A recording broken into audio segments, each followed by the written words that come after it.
উকিল সাহেব, আপনাকে কে আসতে বলছে আমার বাসায়? উকিল সাহেবকে আমি আসতে বলছি। তুমি আসতে বলছো মানে আব্বা? হ্যাঁ, আমি আসতে বলছি। কেন? উকিল সাহেব, এদের দুজনকে ডিভোর্স করান। হ্যাঁ, বুঝলাম না আব্বা, তোমার কি মাথায় কোনো সমস্যা? তাহলে আমাদের ডিভোর্স করাবে কি জন্য? হ্যাঁ আব্বু, তোমাদের ডিভোর্স করাই উচিত। কেন মা, আমরা কি দোষ করছি? তোমরা কোনো দোষ করো নাই, তোমাদের এখন ডিভোর্স হবে। আমি যে পরিশ্রম করতেছি কাদের জন্য?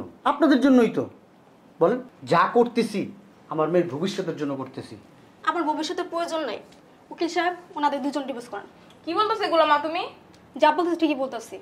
যে বাবা মা সন্তানকে সময় দেওয়ার মতো একটু সময় তাদের হাতে হয় না, সেই সমস্ত বাবা মায়েদের সন্তানের ভবিষ্যৎ গড়ার কোনো প্রয়োজন হয় না।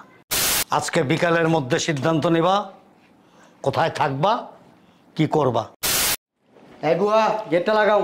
বাবা, তুমি কি অফিস যেতেছো? হ্যাঁ, অফিসে যেতেছি। আমার একটু স্কুল নামা দিতা। আর হেড টিচার বলছো তোমার দেখা করতে। তুমি হেডমাস্টারের সাথে কথা বলতে পারো না? তোমার আম্মুরে নিয়ে যেতে পারো না? তোমার আম্মু কথা বলতে পারো না? তোমার বলছে দেখা করতে। বেশি কথা বলবা না। আমার অফিস আজকে মিটিং আছে, তাড়াতাড়ি যেতে হবে। আম্মু তো সময় পায় না দেখা করতে। অতিরিক্ত কথা বলো তুমি। একটা রিক্সা নিয়ে সোজা চলে যাও। আব্বু, একটু নামাই দিয়ে যাও না। তোমাকে বলছি না কথা কম বলবা, আর অফিসে যাওয়ার সময় এভাবে ডাকবা না। কেউ সময় পায় না, আব্বুও সময় পায় না, আম্মুও সময় পায় না। কি যে করি।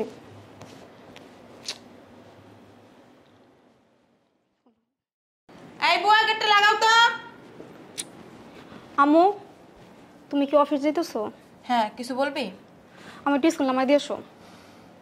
আর হেড টিচার বলছে তোমাদের দেখা করতে। তোমার দেখাই করো না। তোমার দাদারে নিয়ে যেতে পারো না? দাদু তো অসুস্থ। আমরাও তো ব্যস্ত আছি, তাই না? আব্বুরে বললাম, আব্বু ব্যস্ত, তুমি ব্যস্ত। তোমার আব্বু ব্যস্ত থাকে। আর রিক্সায় করে যাও। একটু নামা দিয়ে আসো না আম্মু। আসো। আসসালামু আলাইকুম। নাজিমউদ্দিন সাহেব না? হ্যাঁ, উকিল সাহেব, আপনি আমার বাড়িতে? প্লিজ বসেন। দরকার আসছি। বসেন, এটা ধরো তো। দেরি হয়ে যেতেছে না? উকিল সাহেব, আপনাকে কে আসতে বলছে আমার বাসায়? উকিল সাহেবকে আমি আসতে বলছি। তুমি আসতে বলছো মানে আব্বা? হ্যাঁ, আমি আসতে বলছি। কেন? উকিল সাহেব, এদের দুজনকে ডিভোর্স করান। হ্যাঁ, বুঝলাম না আব্বা, তোমার কি মাথায় কোনো সমস্যা? তাহলে আমাদের ডিভোর্স করাবে কি জন্য? হ্যাঁ আব্বু, তোমাদের ডিভোর্স করাই উচিত। কেন মা, আমরা কি দোষ করছি? তোমরা কোনো দোষ করো নাই, তোমাদের এখন ডিভোর্স হবে। মানে বুঝলাম না। বোঝার দরকার নাই, ডিভোর্স হওয়ার পরেই বুঝতে পারবা। উকিল সাহেব, আপনি কাগজপত্র রেডি করেন। আমাদের ভিতর তো কোনো সমস্যা নাই। আমি কি একবারও বলছি আব্বা তোমার বৌমাকে আমি ডিভোর্স দিব? মুখ দিয়ে একবারও বলছি? বলতে হয় না, তোমাদের কার্যকলাপে বুঝে নিতে হয়। সমস্যাটা কি আব্বা? কোনো সমস্যা নাই, তোমাদের ডিভোর্স হবে এবং তোমরা দুজন এ বাসার থেকে চলে যাবা। মানে মগের মূল লোক নাকি? ঠিক আছে আব্বা, আমরা এই বাসা থেকে চলে যাব, কিন্তু ডিভোর্স কেন হবে আমাদের ভিতরে? তোমরা দুজনে এই বাড়িতে থেকে কি করবা? বিরান বাড়ি চিনো? বিরান বাড়ি, বিরান বাড়িতে থাকা আর এই বাড়িতে থাকা একই কথা। আচ্ছা আব্বা, আমি কি ফ্যামিলির জন্য কিছু করি নাই? হ্যাঁ বলো। ফ্যামিলির জন্য অনেক কিছু করছো এবং করতেছো।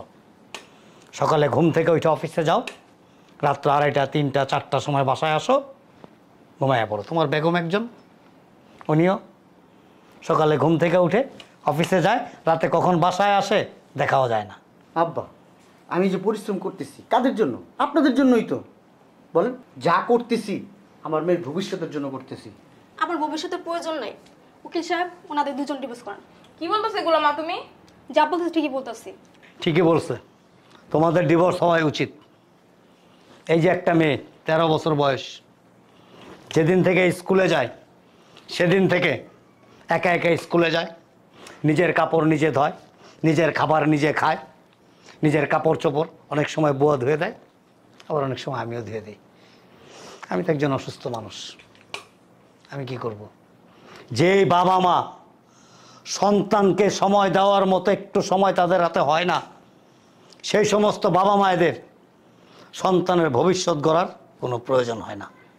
আব্বা, আমরা কি কাজ রেখে বাসায় বসে থাকবো? কাজ কাদের জন্য করো, কার জন্য করো, কিসের জন্য করো? স্যার আমার একটু সময় কম তো, আপনারা সিগনেচারটা দিয়ে দিলেই আমি বাকি কাজটা কমপ্লিট করব। আপনি কি পাগল হয়ে গেছেন? আপনার একবারও আমরা বলছি যে আমরা ডিপোজ করাবো? আমি পাগল হই নাই তো। প্রত্যেক দিন আমার চেম্বারে অনেক লোকজন আসে, স্বামী স্ত্রী। গত কয়েকদিন আগে দুটা বাচ্চা ছেলে মেয়ে আসছে, আইসা বলতেছে উকিল সাহেব একটা ডিভোর্সের কাগজ রেডি করো। কেন বাবা? বলে যে আমার বাবা আমার ডিভোর্স চাই। এতটুকু বাচ্চা বাসায় থাকে, বাবা মা খুব ব্যস্ত, কোটি কোটি টাকার মালিক। সন্তান মাঝে মাঝে প্রস্রাব করে ফ্লোর মাইকে রাখে, বুয়া পরিষ্কার করে। আচ্ছা বলেন তো, আপনার সন্তানের টেক কেয়ার আপনি যেভাবে করবেন, কাজের বুয়া কি সেভাবে করবে? কাজের বুয়াকে তো এর জন্যই টাকা দেওয়া হয়। অনেক পরিবারে আছে জানেন, কাজের বুয়ারা টাকা নিয়ে ছোট ছোট বাচ্চাদের উপরে অত্যাচার করে, ঠিক মতো খাইতে দেয় না, বাচ্চার খাবারটা সে নিজে খায় ফেলায়। কি করবেন এত টাকা পয়সা দিয়া? আপনার মেয়ে গত 3-4 দিন আগে ওর দাদার সাথে আমার চেম্বারে আসছিল, এখানে আসো তোমার। আপনারা তো শিল্পপতি, দেখেন তোর চেহারাটার দিকে, আপনাদের সাথে মিলে মিলে কিভাবে মিলবে? নিজে তো যত্ন নেয় না। যত্ন সে নিতে পারে না, সে তো ছোট, সে যত্ন নিবে কিভাবে? আপনারা তো ম্যাচিউর, সংসার করতেছেন, সন্তান জন্ম দিচ্ছেন, সন্তানের কখন কি চাওয়া আপনারা পূরণ করতে পারেন না, জানেনই না। সবসময় তো টাকা দিই। হ্যাঁ, যখন যেটা প্রয়োজন টাকা তো দিয়েই যাই আমরা। আপনি কি জানেন এই শহরে বহু লোক অট্টালিকায় থাকে, কোটি কোটি টাকার মালিক, বাসায় ঢুকলে খাট পালং সোফা কোটি কোটি টাকা দিয়ে ক্রয় করা আছে। আপনি কি জানেন কোটি টাকা দিয়ে আপনি খাট ক্রয় করতে পারবেন, ঘুম কিনতে পারবেন না। টাকা মেয়েরে দিচ্ছেন, মেয়ে টাকা দিয়ে কি করবে যদি বাবা মার ভালোবাসা না পায়? ভালোবাসা কি টাকা দিয়ে কিনতে পারবেন? পারবেন? নাজিম সাহেব, আপনার মেয়ে আপনার ভালোবাসা চায়, আমার বাবা আমাকে স্কুলে দিয়ে আসবে, আমাকে মা বইলা ডাকবে, আমাকে খাবার খাওয়াই দিবে, আমার মা আমাকে স্কুলে নিয়ে যাবে, আমাকে পাশে বসায় খাওয়াই দিবে। এটা প্রত্যেকটা সন্তানই বাবা মার কাছে চায়। কখনো ভাবছেন যে আমার মেয়েটা কি খাচ্ছে, আমার মেয়েটা ঠিক মতো স্কুলে যায় কিনা? কোনোদিন মেয়েটার সামনেই না গালে একটা চুমা খেয়েছিলেন? মেয়েটার কোলে নিয়েছিলেন কোনোদিন? নেন নাই। ওই যতটুকু ভালোবাসা পায় দাদার কাছ থেকে পায়, বাবা মায়ের ভালোবাসা পায় নাই। ভাতের খিদা কি চিরা পিঠা দিয়ে মিটে? মিটে না। মা বাবার আদর স্নেহ ভালোবাসা, দাদা নানার ভালোবাসার কাছে কিচ্ছু না। অতএব আমার দৃষ্টিকোণ থেকে যে সমস্ত বাবা মা অর্থের পিছনে ছুটতে ছুটতে নিজের সন্তানকে সময় দিতে পারে না, সন্তানকে আদর করতে পারে না, আদর কিভাবে করতে হয় এটাই যে বাবা মা ভুলে যায়, ওই সমস্ত বাবা মা এক ছাদের নিচে না থাকাটাই ভালো।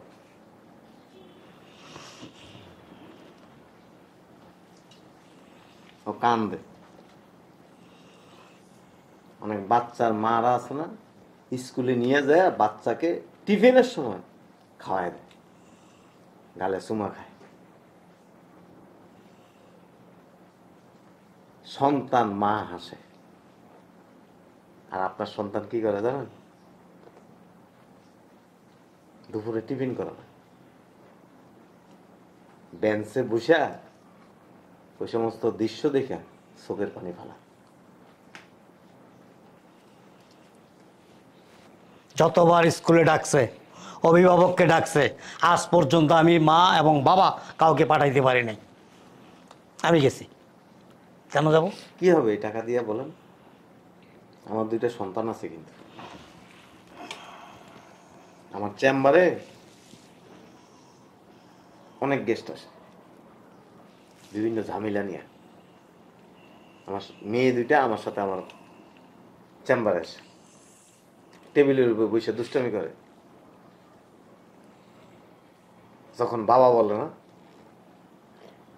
খুব ভালো লাগে। আপনার মেয়েও কিন্তু সেটা চায়, বাবা আমার ভালোবাসা চায়, পয়সা চায় না।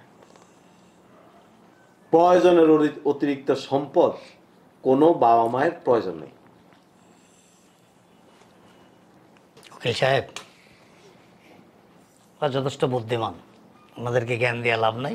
আপনি ডিভোর্সের প্রসেসিং কমপ্লিট করেন। আব্বা, নাজিম সাহেব, মায়েদের কাজ কি জানেন? সংসার গোছানো, সম্পদের পিছনে ছুটানো। বিলাসিতে করেন না, দামি গাড়িতে চড়তেছেন, দামি বাড়িতে থাকতেছেন।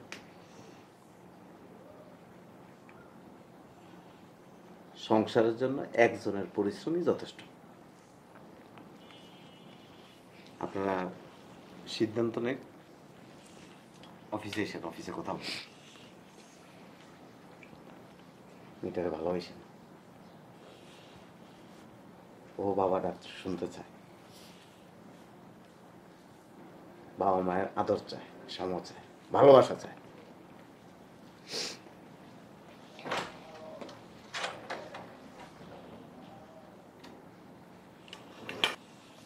এই যে দনজন শোনো, আজকে বিকালের মধ্যে সিদ্ধান্ত নিবা কোথায় থাকবা, কি করবা, ঠিক আছে?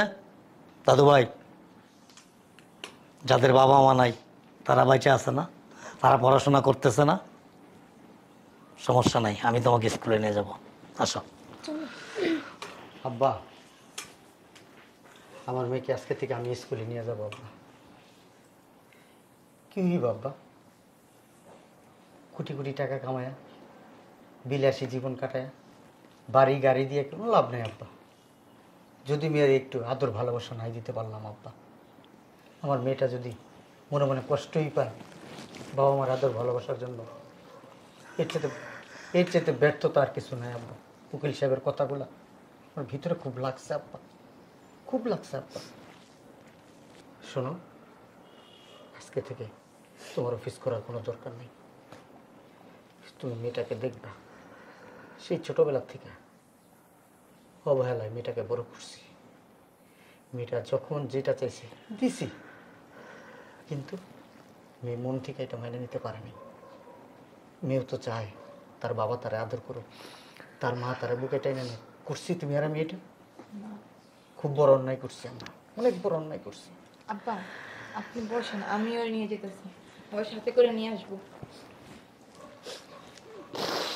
দাদু তুমি কান্না করো না। চল মা, আজ থেকে আমিই তোরে নিয়ে যাবো, আমিই নিয়ে আসবো।